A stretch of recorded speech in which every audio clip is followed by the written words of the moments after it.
dan keselamatan ketika melintas perairan.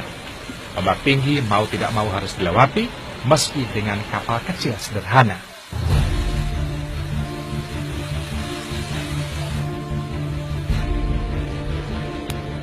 Sepanjang perjalanan menuju Tawau, rombongan TKI sempat dihadang polisi Malaysia.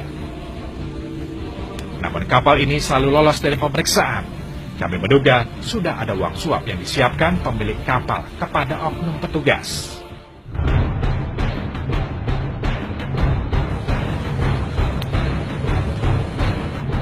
Sepanjang perjalanan, penumpang kapal diwajibkan menunduk, terutama ketika memasuki perairan Malaysia. TKI juga sempat diminta berpindah kapal untuk bersembunyi. Ada satu kapal nelayan yang digunakan khusus untuk menyembunyikan TKI jika ada petugas yang melintas.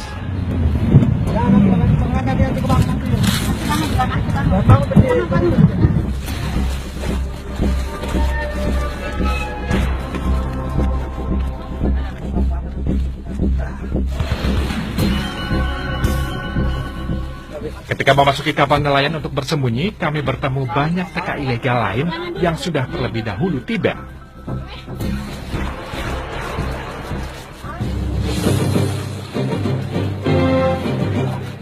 Perjalanan TKI ilegal juga harus menunggu kepastian sampai calo memastikan jalur tikus sudah aman.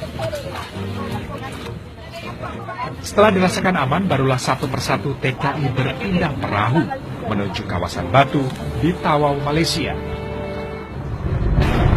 Ada semua poin saya di situ, tahu.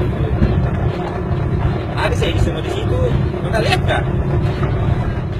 Pemindahan TKI sengaja dilakukan per kelompok oleh pengurus atau calo yang membawa.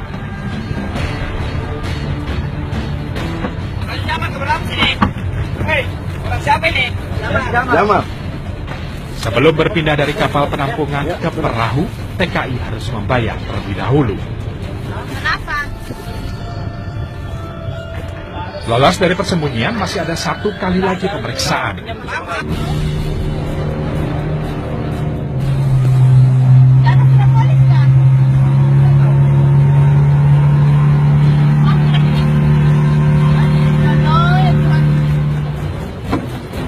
Setelah cukup lama menunggu di laut, TKI kemudian menepi untuk diturunkan. Salah satu mantan calon TKI yang kami temui menyebut daerah Batu Tawau adalah tempat teramai TKI ilegal. Setidaknya puluhan bahkan ratusan TKI ilegal setiap harinya mendarat di lokasi ini. Di sinilah yang paling besar. Di sini nggak ada dibilang malam kah, subuh kah. Di sinilah paling tempatnya.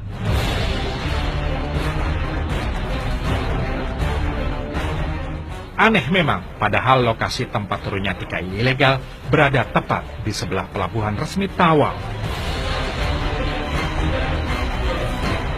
Selain Batu, jalur tikus lainnya adalah Kalabakan, Fui, dan Sungai Udip. Semua jalur tikus ini hanya bisa ditempuh melalui laut atau sungai. Maka tidak heran kami banyak menemui perahu atau kapal yang bersandar di sepanjang jalur. Satu yang pulang, maka yang kembali itu biasa sampai 20. Begitu. Kalau yang jadi pengurus itu? Kalau pengurusnya dilulukan. Rata semua dilulukan itu pengurus. Dilulukan. Karena apa dikira-kira dia mau kerja di sana kalau tidak begitu?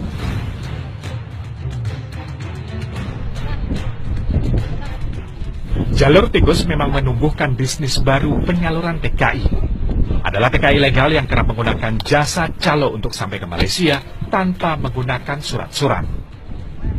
Kan ikut pengurus di ini di Kalimantan itu di Nunukan kita ikut pengurus, bayar pengurusnya lah. Sampai di tujuan kita biasa bayar itu 500-an ringgit begitu sampai di tempat kerja. Siapa-siapa yang ambil itu TKI, siapa yang kasih keluar itu TKI dari sini, maka dia juga yang nanti yang jemput nanti, dia kasih masuk nanti. TKI yang sudah melewati Nunukan dan jalur tikus di Sebatik sebagian besar memang berasal dari Indonesia bagian timur. Padahal uang yang harus dibayar untuk sampai ke Malaysia tidaklah kecil. Jika dirupiahkan, satu orang TKI harus membayar hingga 5 juta rupiah. Kalau tidak punya paspor itu kan, walaupun ditangkap nantinya bisa bisa masuk lagi. Gampang lah masuknya ke sana.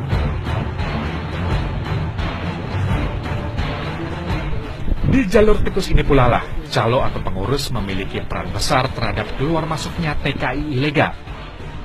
Pengurus kerap memberi jalan hingga menjadi pelindung TKI. Kan masih tanggung jawabnya pengurus. Kalau waktunya itu saya ditangkap di Tawau, di Batu. Saya ditangkap, tapi pengurus yang keluarin. Karena itu kan masih tanggung jawabnya pengurus, kita membayar. Jadi sampai di tempat kerja, sudah dikeluarin itu baru dikirim ke tempat kerja.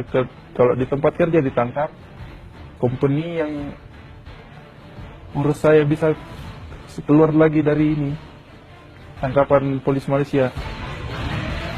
State itu, semua tempat-tempat kerja itu memerlukan orang. Iya, memerlukan orang, jadi kita bawa lah.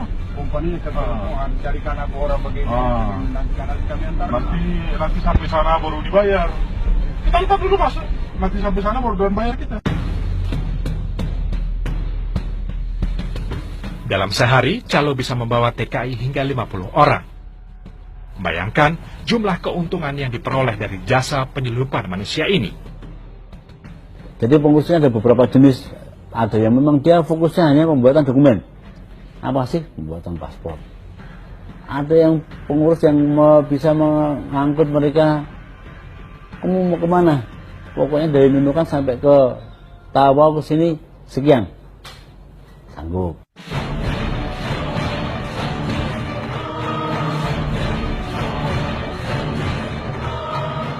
Deportasi menjadi kata yang tidak asing ketika membahas TKI ilegal. Ribuan TKI ilegal dideportasi dari Malaysia setiap tahun. Menurut data BP3 TKI Nunukan, dalam 5 tahun terakhir, terdapat sedikitnya puluhan ribu TKI yang dideportasi. Di tahun 2012, 3.000 lebih TKI dipulangkan karena tertangkap imigrasi Malaysia. Puncaknya di tahun 2015, lebih dari 6.000 TKI yang harus dideportasi. Sementara di sepanjang tahun 2016, sedikitnya 855 TKI dideportasi. Itu kami akui. Deportasi datang sore, besok pagi sudah berangkat lagi.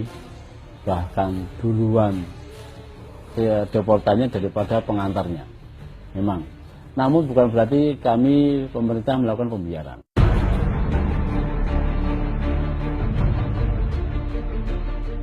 Kini yang menjadi pertanyaan, mengapa deportasi seolah tidak pernah berhenti?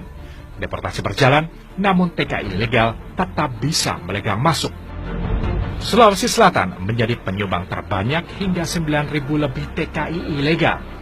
Sementara Nusa Tenggara Timur turut menyumbang angka TKI ilegal mencapai 2.000 lebih. 100% sebenarnya TKI itu dari luar daerah. Karena yang kita tahu itu sumbernya itu sebagian besar dari NTT, NTB, Sulawesi Selatan, dari Jawa Timur yang lewat daerah sini ya. Karena kalau penduduk asli sini jarang menjadi TKI. Tetapi sampai sekarang ini, alhamdulillah Parepare itu tidak pernah mengirim TKI. Khusus warganya tidak ada yang ke luar negeri untuk mencari pekerjaan. Sekarang ini TKI itu bisa diproses di mana-mana untuk masuk ke Tawau, ada yang diproseskan di daerah asalnya. Nah, kita sulit memantau berapa jumlah orang yang sebenarnya ke Malaysia ini menjadi TKI atau berapa yang sebenarnya hanya kunjungan kekeluargaan aja. Ini yang kadang-kadang sulit bagi kita karena data yang betul-betul fix di Nunukan itu tidak ada. Meski sudah ada belasan tahun, jalur tikus memang menjadi dilema sekaligus persoalan lama. Keberadaan jalur ilegal sepertinya sulit diberantas. Jalur yang bisa ditempuh sangat banyak dan sangat dekat.